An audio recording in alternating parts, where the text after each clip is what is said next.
মেয়ে আর মেয়ের ফ্যামিলির কাছে যোগ্য হতে চাইলে প্রচুর টাকা ইনকাম করতে হবে, তা না হলে বিয়ের পরেও সংসার টিকবে না। আমি ছোটবেলা থেকে পড়ালেখা অনেক ভালো ছিলাম, 1-2 এর মধ্যে রেজাল্ট থাকতো সবসময়। এই জন্য স্কুলে ম্যাডাম অনেক সহযোগিতা করতো আমাকে। আমি মধ্যবিত্ত পরিবারের ছেলে, বাবা কোনো রকমের সংসার চালায়। পড়াশোনার খরচ চালানোর জন্য পড়াশোনার পাশাপাশি বাকি সময়টা আমি কাজ করতাম। স্কুলেও যেতে পারতাম না তেমন, তবে বিশেষ কোনো দরকার পড়লে তখন কাজের ছুটি নিয়ে স্কুলে যেতাম। পরীক্ষার সময় এমনই হতো, আবার স্কুল শেষ করে আবার কাজে চলে যেতাম। 2016 সাল, সবে মাত্র ক্লাস 9-এ পা রেখেছি।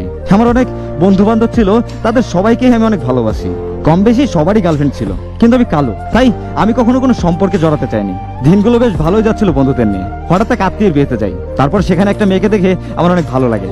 তারপর কথা বলা শুরু, আর এভাবে আমাদের সম্পর্ক শুরু হয়। তার সাথে কথা যেন শেষই হতে চাইতো না।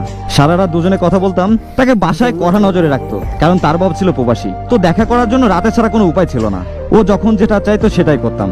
আমি ওকে প্রচন্ড পরিমাণে ভালোবাসতাম। আমার বাসা থেকে ওদের বাসা প্রায় 20 কিলোমিটার দূরে। হঠাৎ একদিন তার মা জানতে পারে আমাদের বিষয়টা এবং ওর বিয়ে ঠিক করে। ফোন কেড়ে নেয়। প্রায় 10 দিন ধরে তার কোনো খবর পাই নাই।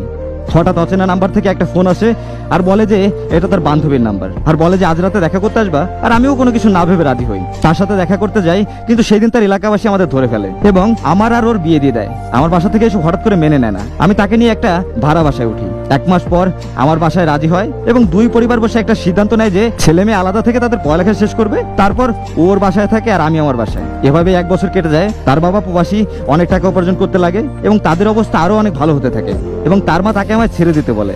বারবার তাকে জোর করে, আর যখনই সে রাজি হয় না তখন তাকে বাসা থেকে বের করে দেয়। তারপর আমি তাকে আমাদের বাসায় নিয়ে আসি। একদিন হঠাৎ তার মা আমাদের বাসায় আসে, ধরে নিয়ে যেতে চায়। সেও যেতে চায়। তার নাকি এখানে আর ভালো লাগে না। তার মা নাকি এখন তাকে অনেক সুন্দর ও ভালো ছেলের কাছে বিয়ে দেবে, যার অনেক টাকা আছে।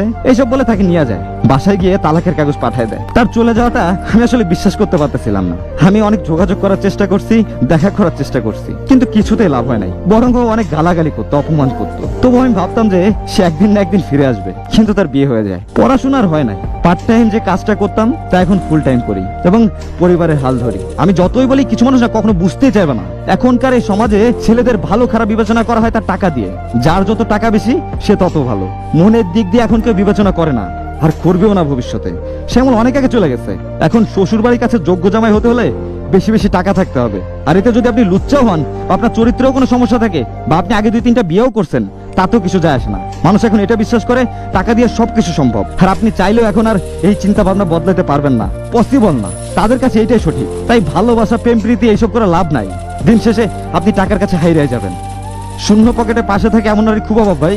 আর মেয়ের মা বাবা এদের নিয়ে কিছুই বলার নাই। এরাই সভ্য সমাজের অসভ্য জানোয়ার। এরা কখনো কিছুই বুঝবে না। বউ আর শ্বশুর বাড়ি সবার কাছে যোগ্য হতে চাইলে প্রচুর টাকা ইনকাম করতে হবে, তা না হলে বিয়ের পরেও সংসার টিকবে না।